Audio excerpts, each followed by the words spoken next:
날씨가 쌀쌀하죠 오늘이. 네.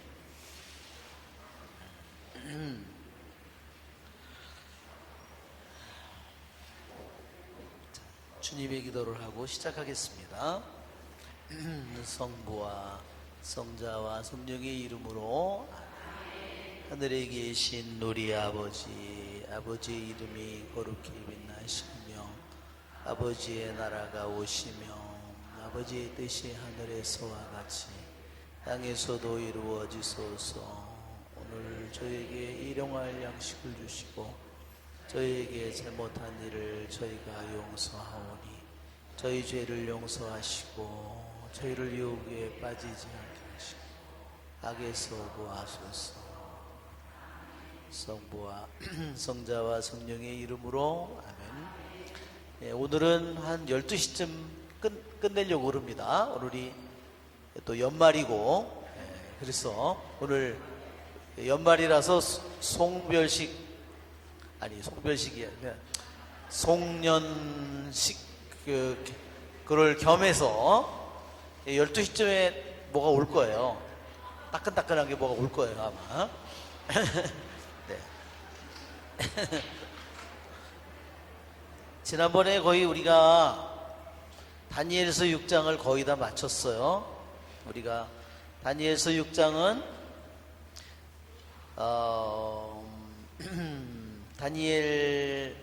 다니엘이 메디아, 즉 새로 메디아 페르시아 왕국이 생겼을 때 거기에서 높은 재상으로 그가 중용되고, 그 다음에 다리우스, 다른 말로는 이 성경에서 이름이 다리우스라고도 나오고 우리는 고레스라고도, 이 사람이 고레스라고도 그랬죠. 그래서 여러분이 혼동을 가질 때인데 여러분들이 동일인이라고 생각하면 여러분이 혼란이 별로 없을 것 같아요. 다리우스라는 말은 무슨 뜻이라 그랬죠? 왕호를 쥔 자라는 의미를 가지고 있어요. 그러니까 즉 왕의 고유한 이름이라기보다 말하자면 왕의 직책을 의미하는 말이에요. 말하자면 대통령 이름이 쓴 고유명사가 있고 직책이 대통령이라는 직책이 있는 것처럼 그런 식입니다. 그런데 이 다니엘은 새로 일어선 메디아 페르시아의 재상으로, 그래서 왕의 가장 커다란 신임을 받는 사람으로 쓰이려고 했을 때, 즉 메디아 사람들과 페르시아 사람들이 그것을 싫어했어요. 시기했고, 그래서 다니엘을 모함했습니다. 결국은 다니엘을, 그래서 왕도 속인 거죠. 이 결정적인 것은 뭐냐면 왕까지 속아 넘어간 거야. 왕은 자기 자신을 너무너무나 충실히 섬기는 충신이라고 생각했지만 결국은 자기 자신이 자기의 신하들에게 올가미에 걸렸어요. 어떻게 올가미를 만들었어요? 왕이 걸리도록 한 달 동안 누구에게도, 다른 왕 말고는 다른 어떤 신에게도 기도를 올리거나 청을 하지 못하도록 했다고 그랬어요. 지난번에 설명할 때 그랬죠? 기도를 하지 못한다.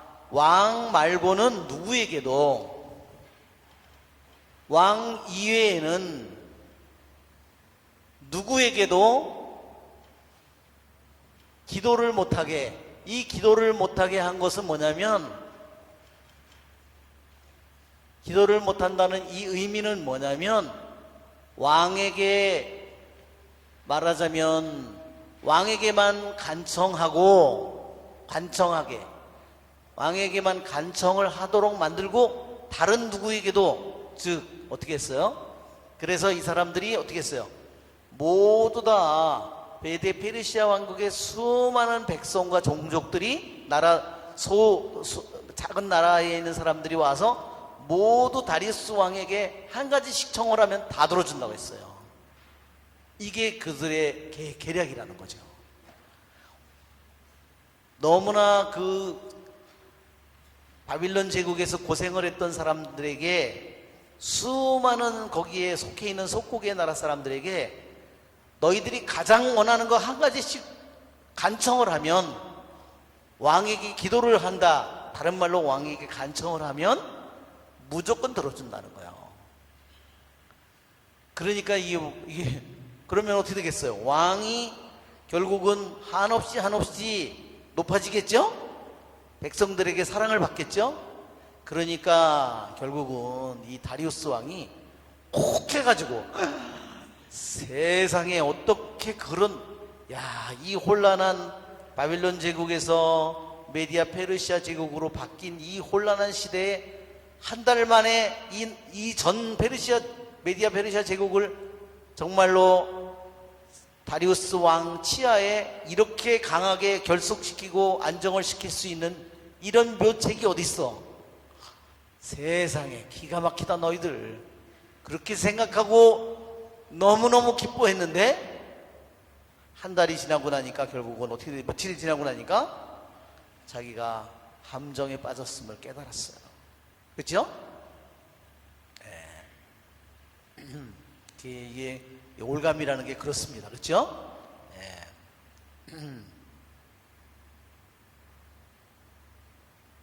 그래서 맛있는, 말하자면 고기 덩어리를 놓고, 말하자면, 그렇죠? 짐승을 말하자면 잡잖아요. 예? 그렇게 하는 거랑 똑같은 거죠.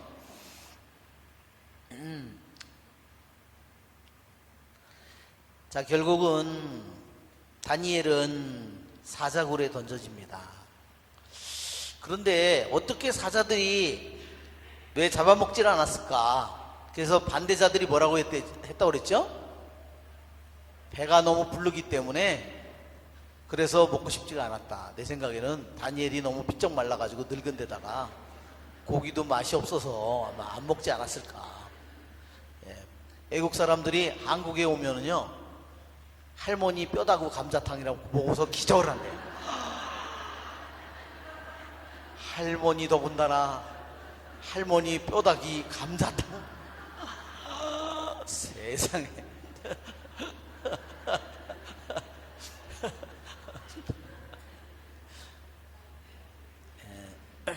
정말 하느님께서는 천사들을 보내셔서 사자들의 입을 막으셨다고 그랬죠? 그것이 히브리서 11장에 이미 나와 있어요. 다니엘은 그런 금령이 자기 자신이 사자굴에 던져질 거를 알고 있지만, 다니엘은 변함없이 자기 집으로 가서 옥상으로 올라가서, 옥상에 문이 있는데 그 문은 어디로 향해 있었죠? 예루살렘을 향해 있었습니다. 이것은 다니엘이 처음에 소년의 나이로 이스라엘에서 자기가 붙잡혀서 볼모로 자기가 노예로 이미 바빌론 제국의 네부카드네자르 왕 때 끌려올 때부터 다니엘은 처음 자기 처지가, 자기 고국에서 좋은 환경 속에서 자기가 좋은 부모 밑에서 살았을 때와 똑같이 부모를 잃고 집도 잃고 나라도 잃고 노예로 끌려왔지만, 그는 어때요? 한결같이 마음이 어때요? 더러운 음식으로, 부정한 음식으로 자기 자신을 더럽히지 않겠다는 율법을 지키고, 아무리 남의 나라 땅이고 어떤 자신의 신세가 되더라도 하느님을 사랑하는 마음이 하나도 변함이 없어요. 집도 망하고 부모도 죽고 나라도 망했으면 자기 자신도 새로운 사회에서 적응해서 살려고 하는 것이 보통 인간의 심성인데, 놀랍게도 다니엘은 하나도 변한 것이 없습니다.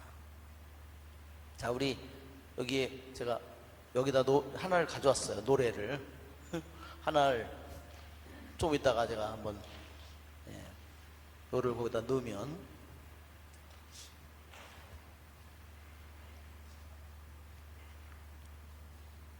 여러분 예루살렘으로 향해 있는 하루에 3번, 몇 시라 그랬죠? 3시, 9시, 12시, 3시예요. 그래서 사도행전에 보면 오순절 날에 성령을 가득히 받고, 그쵸? 성령을 가득히 받은 사도들이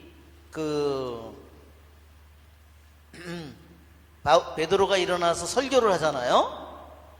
오순절 날에 그 성령이 내린 시간이 몇 시냐면요, 아침 9시예요. 우리가 한번 사도행전 2장에 볼까요? 사도행전 2장, 지난번에도 물론 우리가 봤지만 사도행전 2장에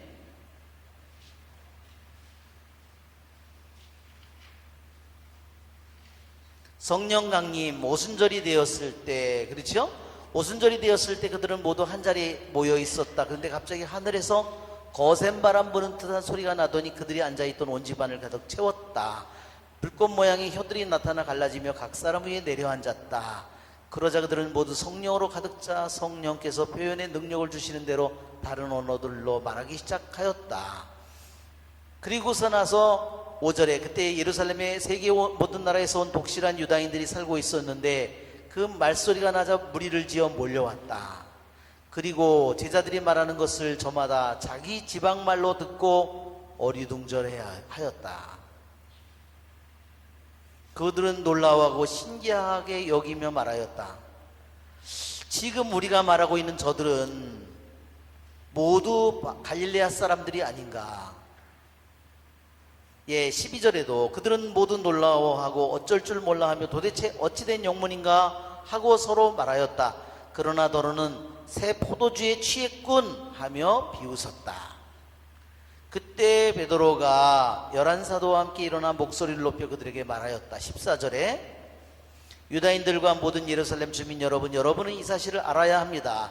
내 말을 귀담아 들으십시오. 지금은 아침 9시입니다. 그러니까 오순절 날에 성령을 가득히 받고 그들이 베드로가 오순절 설교를 한 그 시간이 바로 아침 9시 기도하기 위해서 사람들이 오순절 날에 세계 각 곳에서 온 사람들이 아침 9시에 기도하기 위해서 아침 번제물을 타미드 제사를 바치기 위해서 아침 제사를 바칠 때 그들이 같이 기도를 하는 것이었다 하는 겁니다.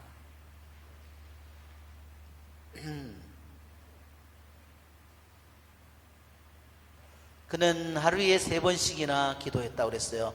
그래서 시편 55편에도 아침, 정오, 오후에도 기도를 3번 기도한다는 말이 나와 있어요. 그렇죠? 예루살렘으로 향해서 있는, 언제나 아무리 머나먼 땅에 가 있어도 그들이 예루살렘을 향해서 3번 기도해야 된다는 거, 그것이 유대인들의 영혼이라고 그랬어요. 그래서 대표적으로 요나는 어땠다고 그랬죠? 고래 뱃속에 들어가 있는데도 어디를 향해 있어요? 그의 영혼이? 고래 뱃속에 들어가 있는데도 그의 영혼은 예루살렘을 향해서 있습니다. 예루살렘을 향해서 바라본다고 요나서 2장 4절에 있어요.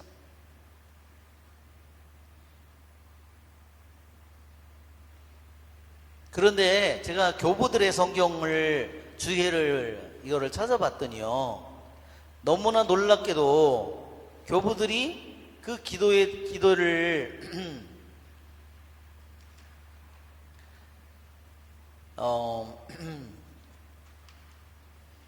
6장 17절을 한번 볼까요? 6장 17절을 보면 그리하여 임금이 분부를 내리자 사람들이 다니엘을 끌고 가 사자굴에 던졌다. 그때 임금이 다니엘에게 내가 성실히 섬기는 너희 하느님께서 너를 구해내시기를 빈다. 내가 너를 구하기 위해서 모든 수를 다 썼고 모든 애를 썼지만 너를 내가 이 나라 메디아 페르시아의 왕이지만 사람을 살리고 죽일 수 있는 권한을 가진 나지만 너를 살릴 수 없었다. 그러나 너를 살릴 수 있는 것은 누구예요? 이제 오직 너를 살릴 수 있는 것은 오직 하느님밖에 없다는 것을 임금이 여기서 고백하고 있습니다. 이 이렇게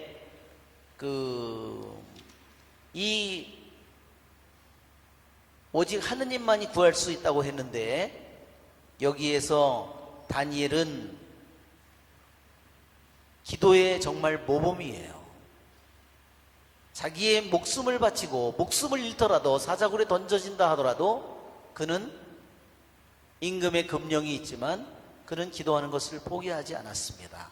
교보들은 그래서 그는 아벨의 기도처럼 하느님을 기쁘게 한 아벨의 희생제물을 하느님께서 받은 것처럼 아벨의 기도, 에즈라의 기도, 그것처럼 다니엘의 기도, 고레 뱃속에서 외친 요나의 기도를 들어주셨다고 했어요. 그거를 교부들이 성경을 주의할 때요, 교부들이 너무나도 놀랍게 요나를 고레 뱃속에서 기도하는, 예루살렘을 성전을 향해서 기도하는 요나의 기도를 예로 들었어요. 너무나 놀랐습니다.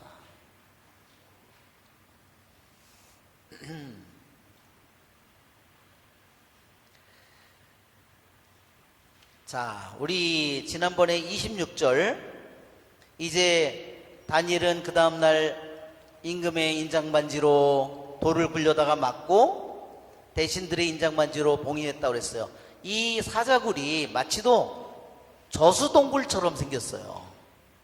그래서 보통 우리들이 생각한 사자우리가 아니라, 말하자면 이 중동 사람들은요, 물이 너무너무 귀하니까, 말하자면 그 저수동굴 같은 거를 만들어 놓는데, 그 저수동굴에 말하자면 옆에는 또 사자가들이 드나들 수 있는 문을 만들었겠죠. 그래 놓고 위에 문이 있었던 거예요. 그래서 거기를 돌로 봉인한 겁니다. 임금은 자기의 인장반지와 대신들의 인장반지로 봉인했다고 했어요. 그렇지만 임금은 궁궐로 들어간 것이 아니라 어디로 들어갔다 그랬어요? 헤칼, 즉 성전으로 돌아갔다 그랬어요. 즉 메디아 페르시아의 성전으로 가서 밤을 새워 음식도 먹지 않고 여자도 들이지 않고 뜬 눈으로 이 임금이 철야를 했어요. 정말 네부카드네자르 왕도 한 번도 그런 적이 없는데, 정말 얼마나 이 다리우스 임금이, 코레스 임금이 얼마나 다니엘을 지극히 아끼고 사랑했는지를 보여줍니다.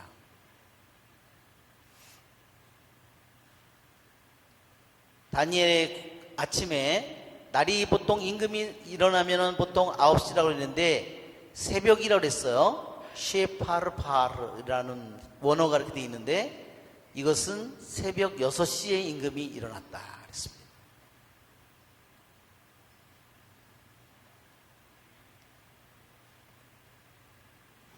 임금은 다니엘을 굴에서 끌어올리라고 분부했고, 다니엘에게는 아무런 상처도 보이지 않았다. 여기에 보면 그가 자기의 하느님을 믿었기 때문이다 그랬습니다. 26절에 그때 다리우스 임금은 온 세상에 사는 모든 민족들과 나라들과 언어가 다른 모든 사람들에게 조서를 내렸다. 다니엘을 그 굴에서 끌어올리고 악의로 고발한 사람들을 사자굴에 던져서 그들이 다 가족까지 다 죽은 후에 임금은 조서를 내렸다, 칙령을 내렸다 그랬습니다. 어떻게 칙령을 내렸냐? 칙령의 내용은 내 나라의 통치가 미치는 모든 곳에서 누구나 다니엘의 하느님 앞에서 떨며 두려워해야 된다. 그렇죠? 지혜의 시초가 하느님을 두려워하는 것이라고 했잖아요. 그렇죠? 그러니까 정말 이 다니엘의 임금이 이런 칙령을 온 메디아 페르시아에 내렸다는 것은 정말로 놀라운 일이에요. 결국은 어떻게 됐죠? 이스라엘에서 귀향을 온 정말 100만 명의 유대인인지 50만 명의 유대인인지 모르지만 그 유대인들이 이걸로 인해서 뭐를 얻게 됐어요? 자기네들이 종교의 자유를 얻게 된 거예요. 왜냐하면 누구나 다니엘의 하느님을 두려워해야 한다고 했기 때문에. 그 다음에 그분은 살아계신 분, 이렇게 고백했습니다. 그분은 영원히 존재하는 분. 그분의 나라는 불멸의 나라, 그분의 통치는 끝까지 이어진다. 여러분 한번 생각해 보십시오. 네부카드네자르가 꿈을 꾸었을 때 2장에, 다니엘서 2장에 뭐라고 그랬어요? 거대한 상이 머리는 금이요, 그쵸? 가슴과 팔은 은이요, 배와 넓적다리는 동이요, 그 다음에 아랫다리와 발은 쇠와 흙이 섞여 있는 그 무시무시하고 거대한 그 상을 봤어요. 다니엘이 그 꿈을 해석했죠? 임금님의 나라가 쓰러지고 나면 못한 나라가 쓰고 그 다음 제국이 쓰고 네부갓네자르는 어땠어요? 내 나라가 무너진다고? 내가 에집트하고 내가 아시리아를 물리치고 내가 임금이 됐는데 이 바빌론 제국이, 내가 이렇게 거대하게 건설한 바빌론 제국이 무너진다고? 어림도 없지. 그래서 어떻게 했어요? 온통 금으로 머리뿐만 아니라 가슴뿐만 아니라 배뿐만 아니라 넓적다리, 아니 아랫다리, 발까지 몽땅 금으로 된 거대한 상을 세웠어요. 그것은 네부카드네자르가 어떤 거예요? 이 바빌론 제국은 절대 무너질 수 없다, 그런 뜻이죠. 하느님에게 그런 선전포고를 한 거죠. 그죠? 내 나라는, 이 제국은 절대로 안 무너져. 이집트가 무너지고 아시리아는 무너질지언정 내 나라는 무너지지 않는다, 그런 거죠. 그렇지만 그렇게 강력한 네부카드네자르지만 어때요? 그 바빌론 제국은 80년밖에 되지 않아서 망했습니다.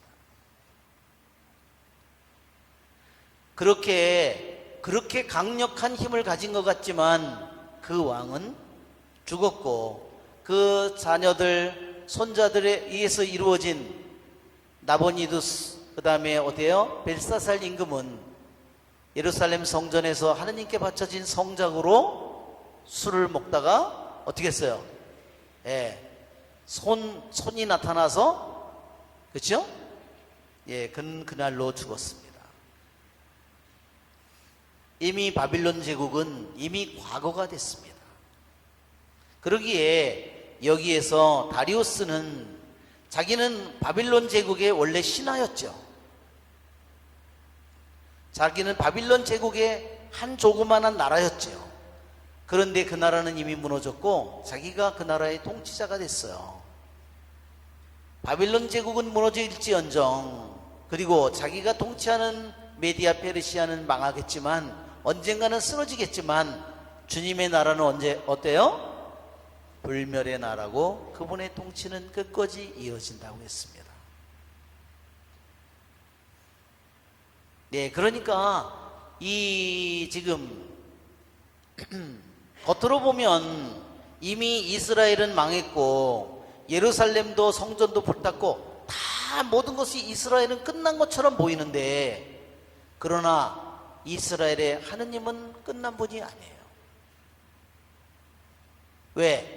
그분은 노예로, 이스라엘 백성이 메디아 페르시아 바빌론 제국의 노예로 끌려와 있지만 그들에게 하느님의 모든 계획대로 이루어진다는 것을 이미 이사야 예언자를 통해서, 또 에제키엘 예언자를 통해서, 또 예레미야 예언자를 통해서 그대로 이미 예고한 대로 모든 것이 이루어집니다. 그렇죠? 그리고 예레미야 예언서에 있는 대로 70년의 귀양살이가 지나면 다시 이스라엘 백성은 돌아갈 거라는 거.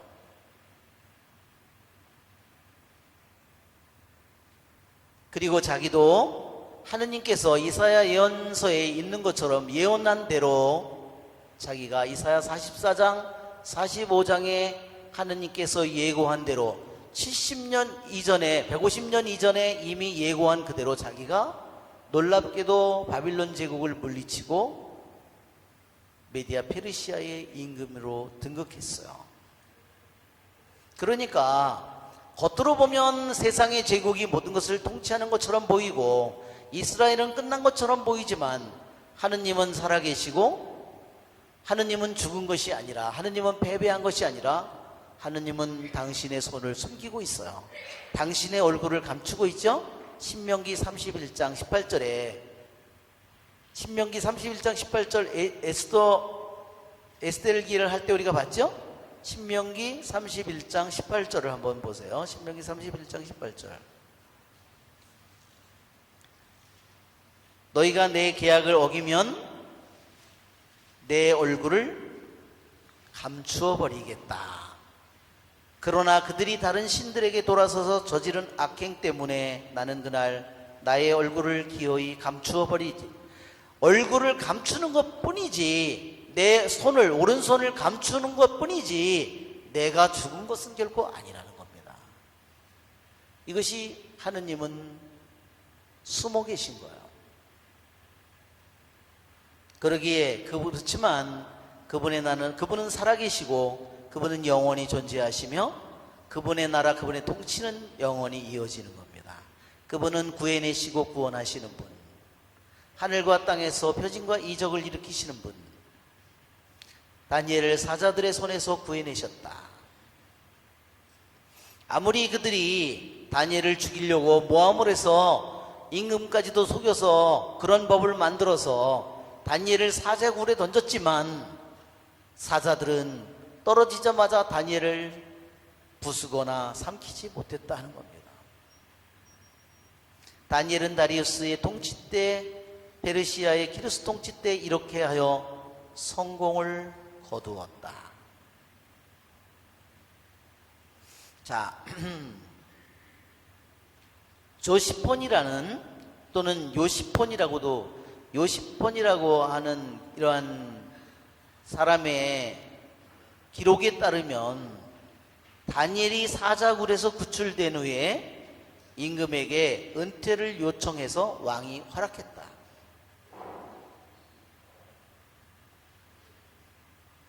그리고 다니엘은 자기 자리에 누구를 앉혔냐면 조룹바벨을 후계자로 앉혔다. 조룹바벨은 어디서 나와요? 70년의 귀향이 지난 다음에 고레스가 칙령을 내려서 보내죠?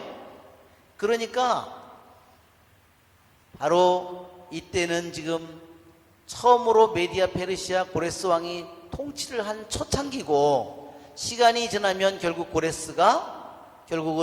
조룹바벨을 자기 다니엘 대신에 다니엘이 추천을 해서 세운 거죠. 조룹바벨은요 유다 임금의 자손이에요. 유다 부족의 사람이에요.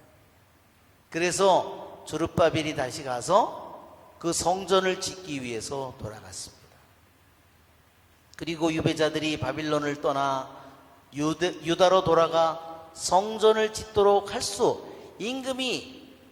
여기 있는 임금이, 다리우스 임금이 누구나 다니엘의 하느님의 이름을 두려워해야 된다, 그 칙령을 내린 이 임금은 결국은 유대 백성은 내 나라로 돌아가도 좋다, 그리고 가서 성전을 지어도 좋다는 칙령을 내린 사람이라는 겁니다. 결국 이 일을 한 것은 누가 했겠어요? 이것에 가장 중요한 역할을 한 것은 다니엘이에요. 다니엘이 없었다면 어느 나라가 정복한 임금이 자기네들이 잡은 노예들을 다시 자유인으로 거기다 보내겠습니까?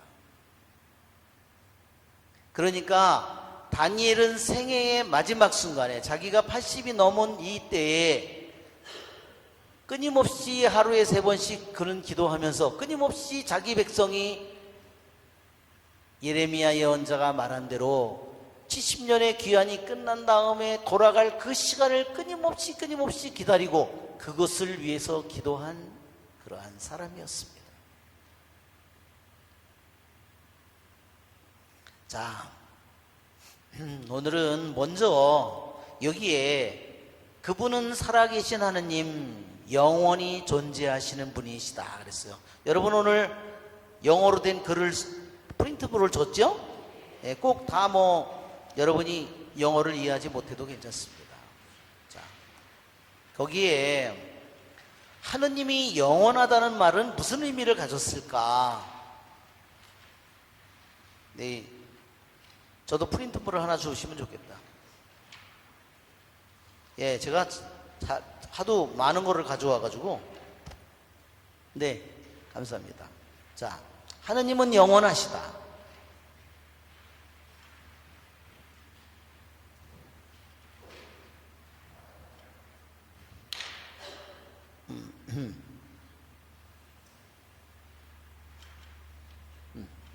네. 하느님은 영원하시다는, 하느님만이 영원하시죠? 영원하시다는 이것은요, 우리들이 하느님을 묵상을 할 때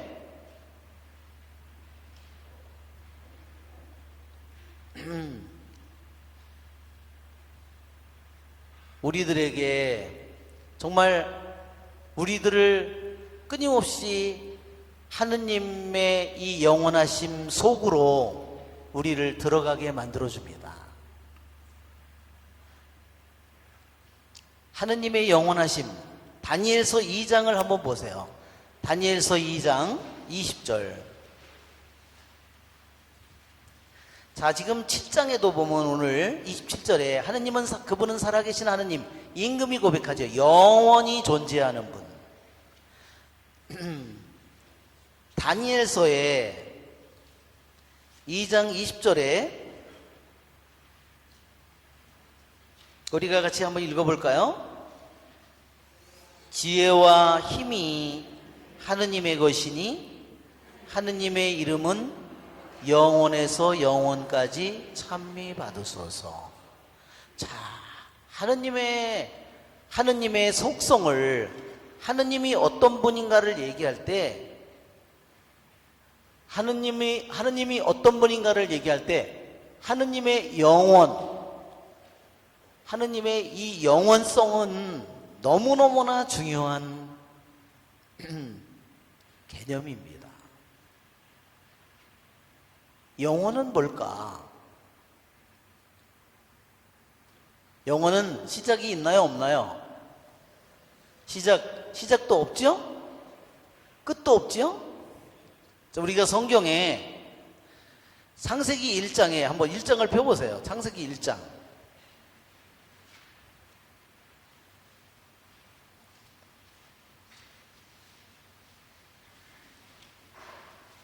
자, 처음에 뭐라고 했어요?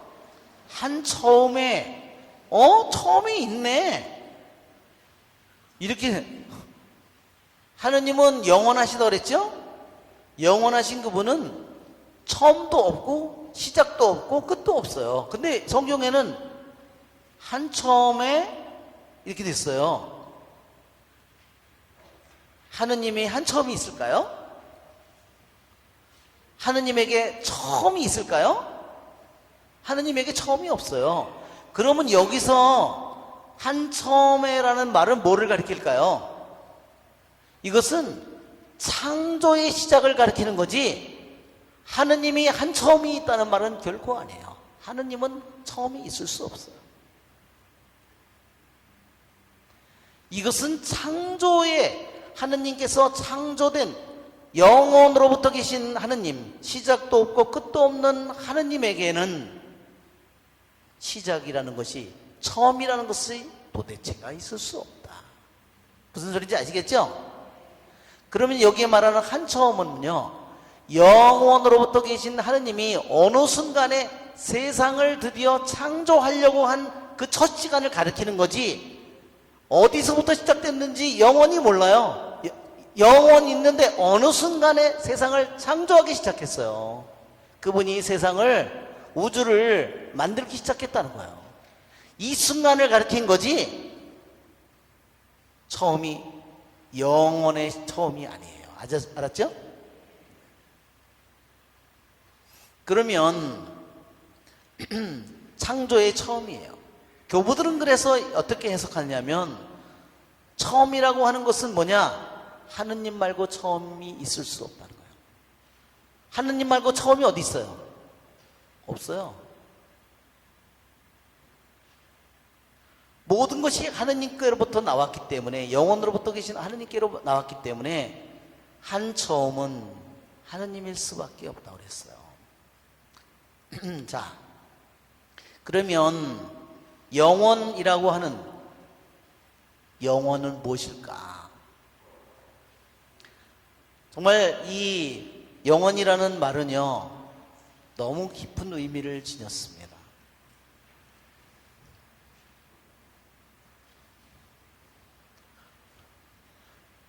요한묵시록에서 그러죠? 영원이 뭐냐? 하느님은 지금도 계시고 전에도 계셨으며 앞으로도 계실 분이라고. 그렇죠? 영원이라고 하는 것은 지금도 계시고 전에도 계셨으며 앞으로도 계실 분이에요. 그렇죠? 그래서 그분은 어때요?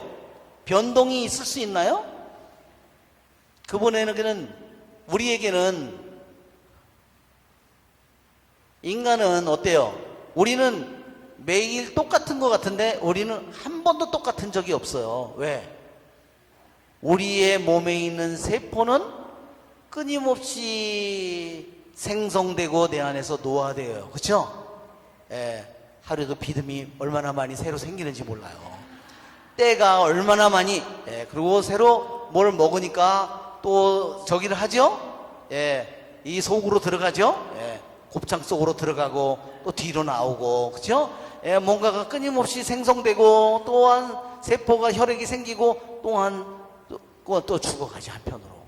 우리 안에는 변동이 끊임없이 내 안에서는 늙고 성장하고 늙고 모든 것이 끊임없이 이루어지지만 머리털이 빠지고 새로 나고 그죠? 우리 하느님에게는 그런 성장이 변화가 절대로 있을 수 없습니다. 네, 여러분, 그러니까 하느님은 우리가 하느님이라는 분을 시간으로 한번 생각해 본다면, 시간으로 생각하면 그분은 영원이요, 공간으로 생각하면 그분은 뭐예요? 그분은 공간으로 하면 무한입니다. 그치요? 그러면 자, 그분이 영원이라고 한다면 그분은 시작도 끝도 없이, 시작도 없고 끝도 없고, 지금도 계시고 전에도 계시고 앞으로도 영원히 계시고 변화 변동도 없고, 그분이 영원이라고 한다면, 하느님께서 영원이라고 한다면, 그러면 우리는 어떤가요? 그리고 나는 어떤가요? 나는 그분의 영원에 비하면 나는 순간이요, 나는 찰나요. 나는 그분에 비하면 나는 유한한, 기껏 해봐야 70년, 근력이 좋아서야 80년, 그나마 슬픔과 고생뿐이니, 그쵸? 시편에 있는 말이죠? 그래요. 우리는 그렇습니다. 그분은 영원히, 여러분, 하느님을 할 때 이 영원은 어때요? 그렇기 때문에 하느님을 얘기할 때 영원 생명을 우리가 얘기하는 겁니다. 그냥 영원이 아니죠? 이것은 뭐예요? 영원 존재이고 영원 생명이에요. 그런데 우리는 어때요? 정말 너무너무 정말 보잘것없는 씨로 잉태되어서 자라서 태어나서 성장하고 멋지게 아주 빛나는 모습으로, 젊은 모습으로 있다가 그 다음에 이제 조금씩 늙다가 그 다음에 갑자기 확 찌그러지다가 그 다음에 발발 이제 기다가 그러다가 이제 우리가 정신줄 놓고 이제 그렇게 하고 우리가 돌아갑니다. 그렇죠? 그것이 우리들의 모습이죠? 그렇지만 하느님은 그러나 그분은 영원하셔요. 자, 하느님이 영원하다는 이 사실은 하느님 그분과 우리들 죽을 우리 인간,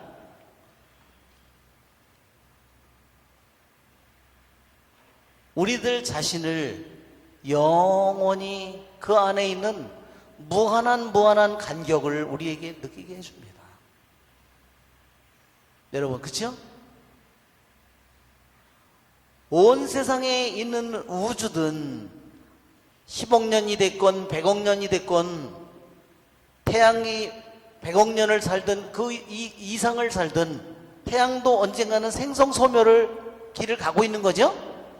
태양도 우리 인간처럼 똑같이 생성되었다가 점점점 최성장에 갔다가 점점점 쇠퇴했다가 언젠가는 없어질 태양도 그 수명의 길을 계속 변화의 길을 걸어가고 있는 겁니다. 그러나 하느님은 어때요? 하느님은 영원합니다.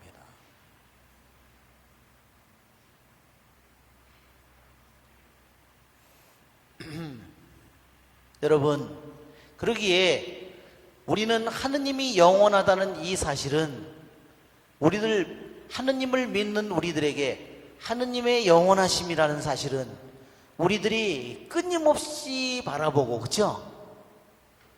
끊임없이 우리들에게 희망을 가져다 주고 끊임없이 우리들이 가야 될 우리들이 왜?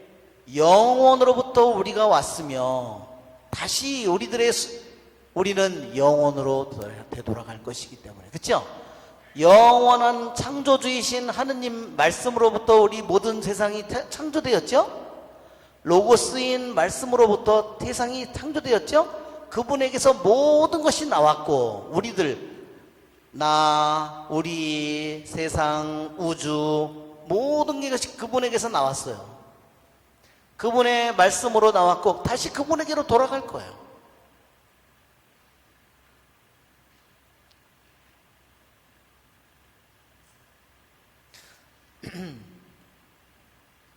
여러분, 그러니까 우리들의 영혼은 뭐예요?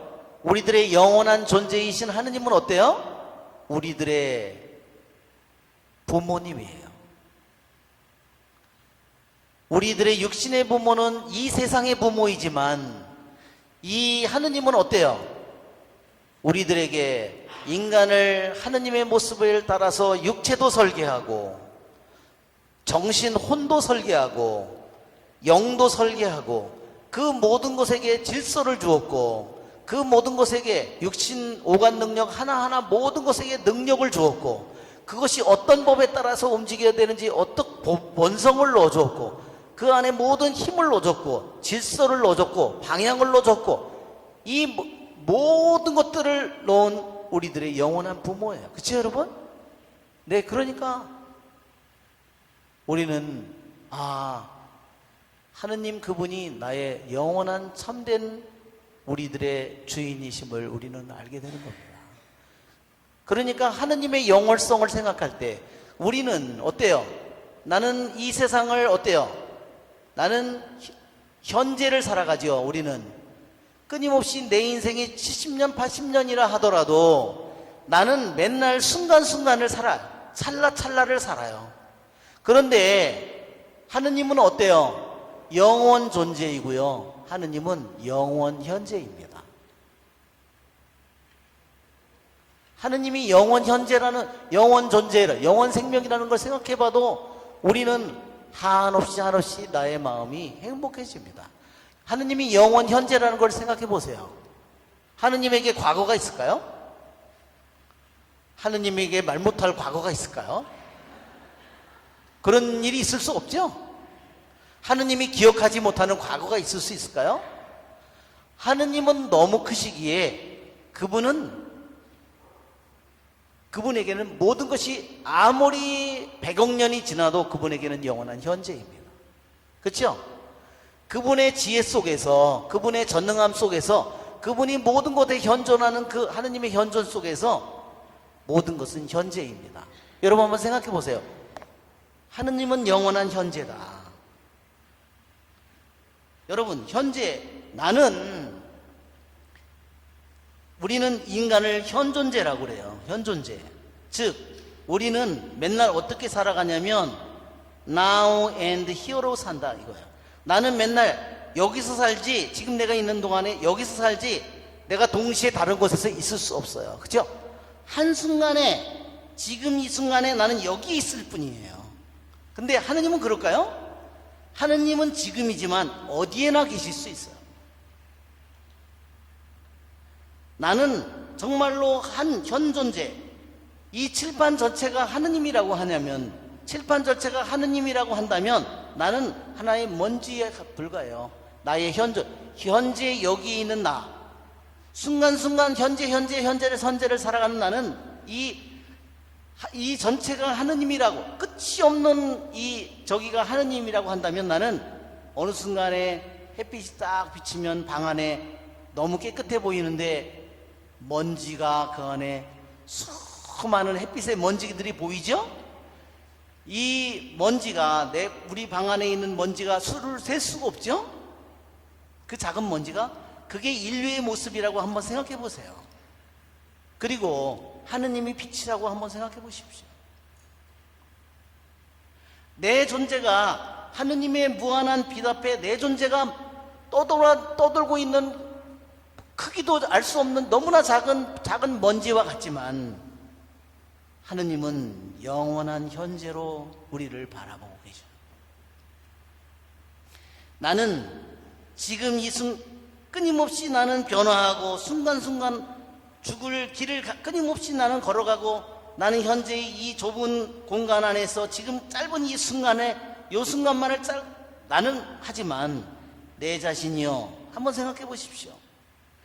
내 자신이 마음이 그분에게로 향하는 순간에 내가 믿음으로, 희망으로, 사랑으로 내가 그분에게로 마음이 향하는 순간에 나는 순간이지만 나는 영원을 만나는 겁니다.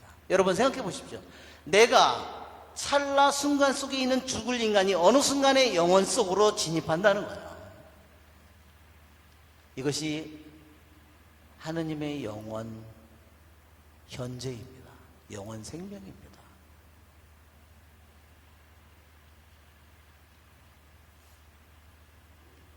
여러분, 그러니까 하느님은 영원한 현재이기 때문에 영원한 현재 속에 찰나인 내가 들어있을까요? 안 들어있을까요? 그분은 영원이기 때문에, 영원한 현존이기 때문에, 그분은 다시 한번 보면 그분은 영원한 현존이시기에, 영원한 현존이기 때문에 나의 일생에 내가 엄마에 잉태된 순간부터, 내가 잘못 산 순간부터, 죄를 지은 순간부터, 잘못 선택한 순간부터, 잘못 결정한 것부터 내가 자란 모든 순간순간이 이미 영원한 현존 속에 이미 들어있어요? 안 들어있어요? 들어있어요. 여러분 생각해 보십시오. 우리들이 이미 영원한 생명, 영원한 현재 속에 이 세상에 태어난 내 자신, 수많은 연약함을 지닌 나, 이기적이고 자기중심적인 나, 그러나 순간순간을 살아가는 우리들에게 수도 없이 변화해가는 나의 이 모든 속에 이미 영원한 현재가 내 현재 속에 이미 포함되어 있어요? 안 돼 있어요? 포함되어 있습니다. 왜? 그분은 영원한 현존이니까 내 안에 아무리 내가 순간을 살아도 순간 안에 영원한 현존은 이미 들어있어요. 그분의 현존 안에서 벗어난 것은 단 하나도 있을 수 없습니다. 아멘? 그러니 한번 생각해 보십시오. 이미 영원 속에 들어있지 않는 우리라고 하는 것은 있을 수 없어요. 그러니까 여러분 얼마나 우리들이 행복한 사람이에요. 단지 우리가 그분을 믿기만 한다면, 내가 그분을 인정하기만 한다면, 그분을 순수하게만 받아들인다면, 내가 지적으로도 내가 이성으로도 그분이 이미 영원한 존재, 영원한 생명이 내 생명을 이미 포함하고 있고, 영원한 현재가 순간을 살 수밖에 없고 마지막 순간에 숨이 떨어질 나를 이미 영원한 현재 속에 들어있죠? 포함되어 있죠? 영원한 현존이 지금 이 순간에 내가 그분을 부인한다 하더라도 영원한 현존은 이미 나를 포함시키고 있습니다. 나라는 존재가 그분의 현존 말고 나를 따로 빼낼 수 없어요. 그렇죠? 그분 현존 속에 이미 포함되어 있어요. 우리 박수 한번 쳐야 되겠죠? 그러니까 우리가 한번 이거 생각해 보면요, 우리들이 이것을 묵상한다면 우리가 소름이 끼치는 겁니다. 아마 어떤 사람은 미칠지도 몰라요. 근데 하나님 미치지 않도록 도와주겠죠. 왜 미칠까요? 너무 행복해서 그런 겁니다.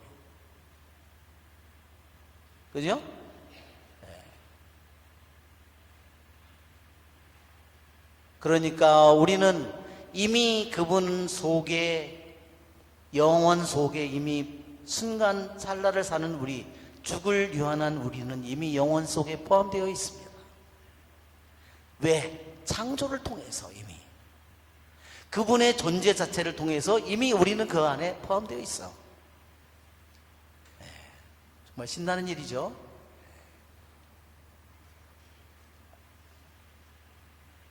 그러니까 우리들이 이러한 사실을 알므로 인해서, 내가 이것을 오늘 알므로 인해서 더욱더 그분의 영원 생명, 영원한 존재, 영원한 현재, 그분의 영원한 현존은 내 안에 더 깊이 자리를 잡을 겁니다. 그렇죠?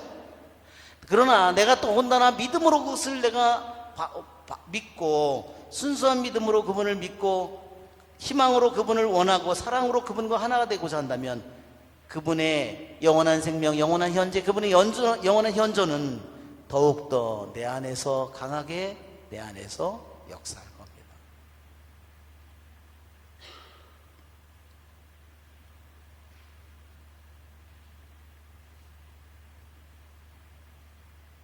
예, 그러기에 우리는 순간순간, 한순간순간 내 일생이 순간순간으로 이루어져 있지만, 우리는 믿음을 통해서, 지성을 통해서, 인식을 통해서, 사랑을 통해서 그분과 하나로 되고 영원한 현재 속으로, 영원한 현존 속으로, 영원한 존재 속으로, 영원한 생명 속으로 우리들이 자꾸만 들어가게 되는 겁니다. 그렇죠, 여러분? 왜? 그분을 잡고 우리들이 만나게 되는 거예요. 내 자신이 정말 이 영혼과 같은 그 속에 내가 한 개의 떠도는 먼지처럼과 같다 하더라도, 하느님이 우리를 불쌍히 여기는 것은 인간이 죽을 인간이기에 그분은 우리를 자비롭게 여기시는 겁니다. 우리 아까 동영상을 한번 볼까요? 그래서 이 영원하다는 말이요, 히브리 말로 올람이에요. 올람, 레올람 바에트. 자, 우리 노래를 한번, 유대인 노래예요.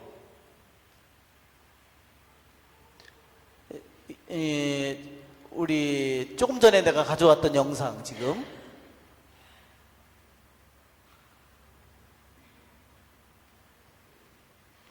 내 USB 줬잖아. 거기에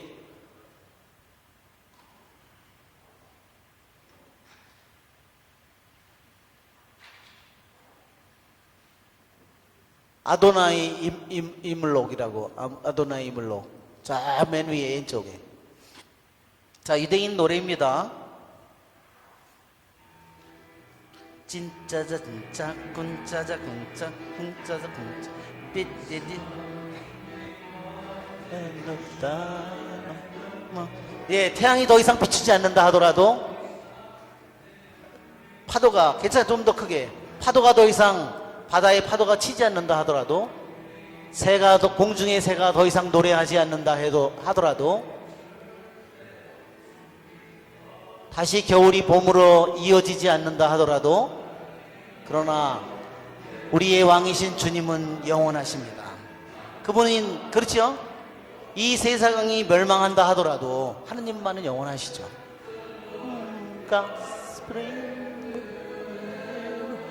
우리 주님의 통치는 영원히 계속될 것입니다.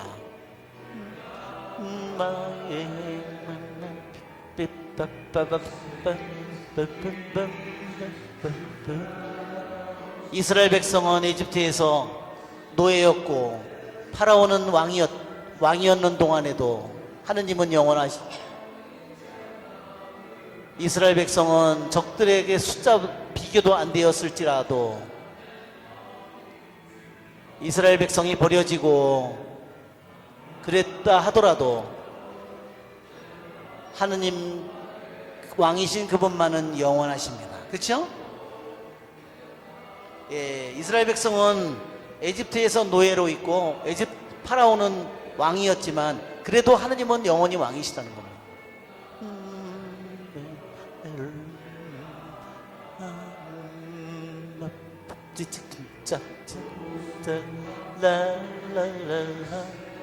바보 같은 사람들이 이스라엘 백성을 보고 바보 같은 사람이 자신을 현명하다고 하더라도 모든 것이 끝난 것처럼 보인다 하더라도 모든 것이 다 망가진 것처럼 보인다 하더라도 그러나 하느님 그분만은 영원히 살아계십니다.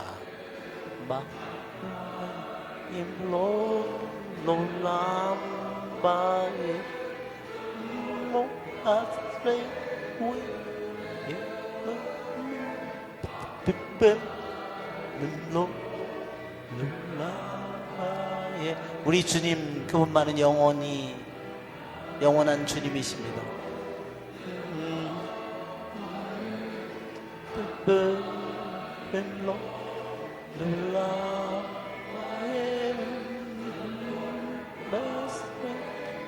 우리 주님 그분의 통치는 영원하십니다. 끝나지 않고 영원하십니다.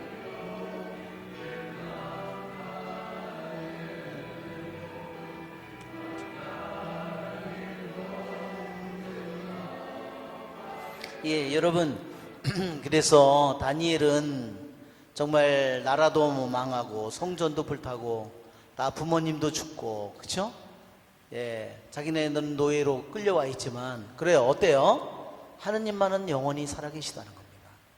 자기 나라 백성 모든 것이 다 망가졌고 율법의 두루마리는 모두 불탔고 모든 것은 끝난 것처럼 보이지만 어때요? 하느님은 영원히 살아계십니다. 그리고 하느님만이 심판하실 겁니다. 그게 다니엘의 이름이죠? 그가 정말 놀라운 거예요.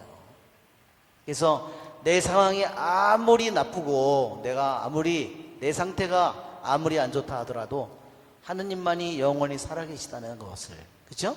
네. 자, 우리 다시 한번 우리 오늘 영원을 하다가 오늘 영원이 오늘 끝날 것 같은데 시간으로 보면 그분은 영원이죠? 그분은 영원 존재입니다. 영원 현재입니다. 영원한 현존입니다. 그러면 공간적으로 보면 어떨까요? 공간적으로 보면 그분은 무한하십니다. 그러니까 어디에요? 어디에도 아무리 상황이 최악인 곳에서도 그분은 여전히 살아계십니다. 어디에나. 그러니까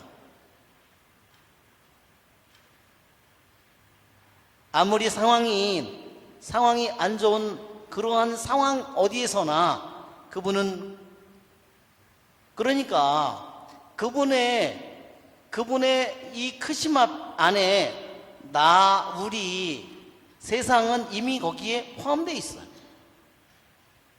그렇죠? 하느님이 너무나 크시기 때문에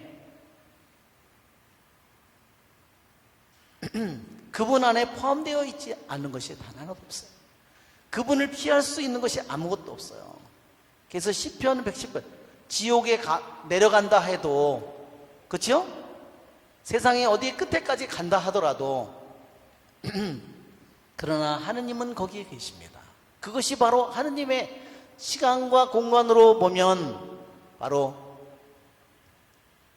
하느님은 영원하고 무한하신 겁니다.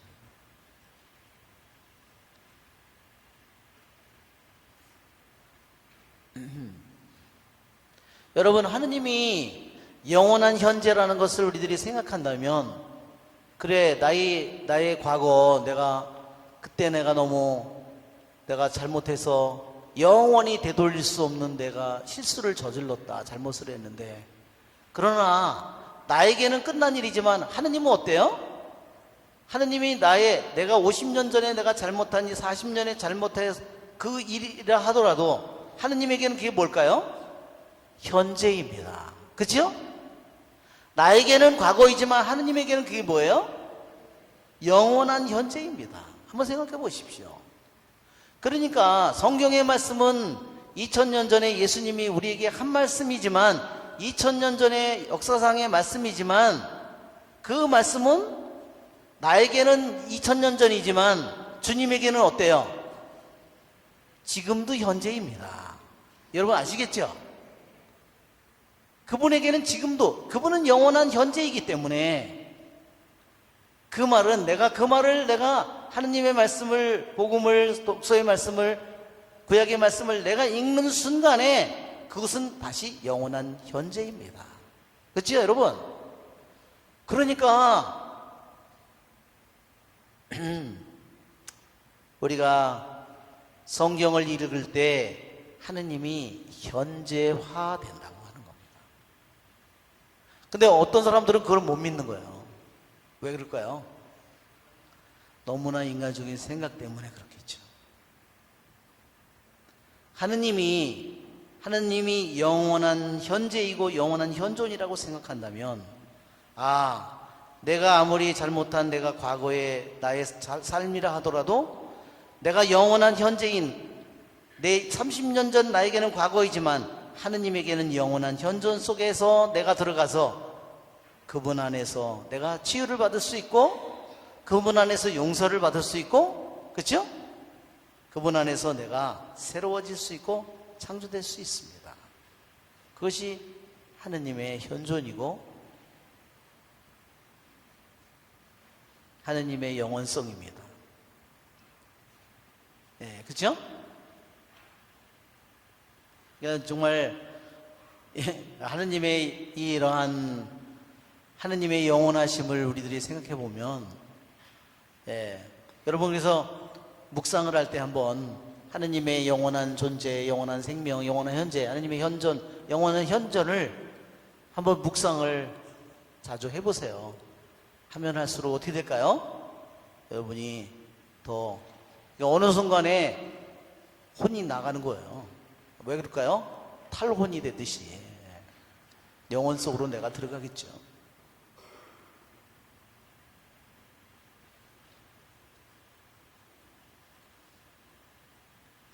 유대인들에게는요, 영원이라는 말이 유대인에게는 영원이라는 말이 세 가지가 있대요. 메이 올람이 있고요, 레이 올람이 있고 아돌람이 있대요.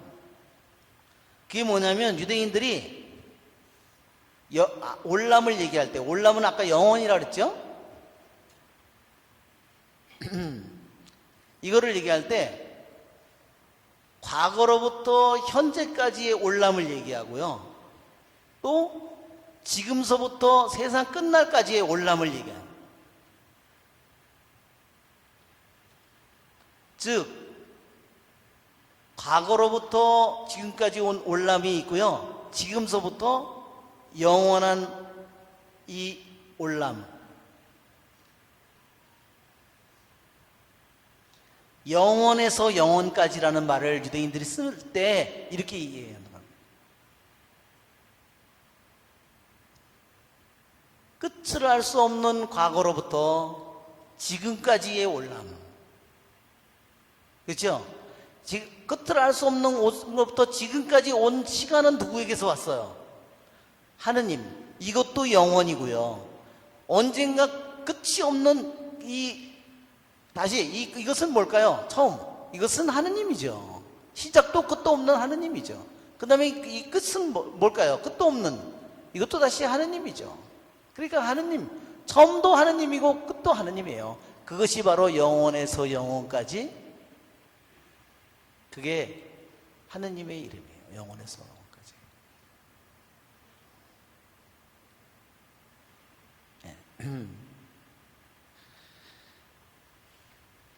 네. 네, 오늘 하느님이 살아계시다, 하느님이 영원한 분이시다 하는 것을 오늘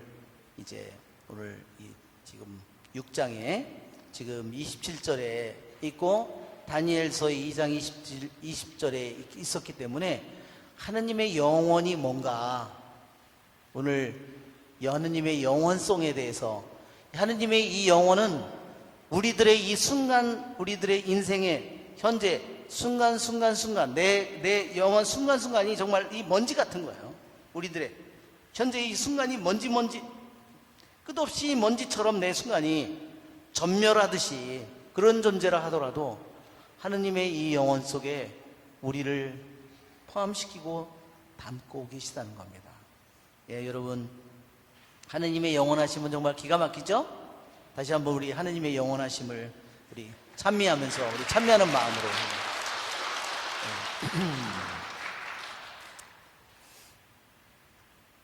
오늘 교부들의 성경도 하긴 해야 되는데 그냥 떡이 왔나요? 예, 떡 좀 나눠주시면 좋겠네. 좀 이 떡을 앞으로 가져오면 좋겠어요. 아주 따끈따끈한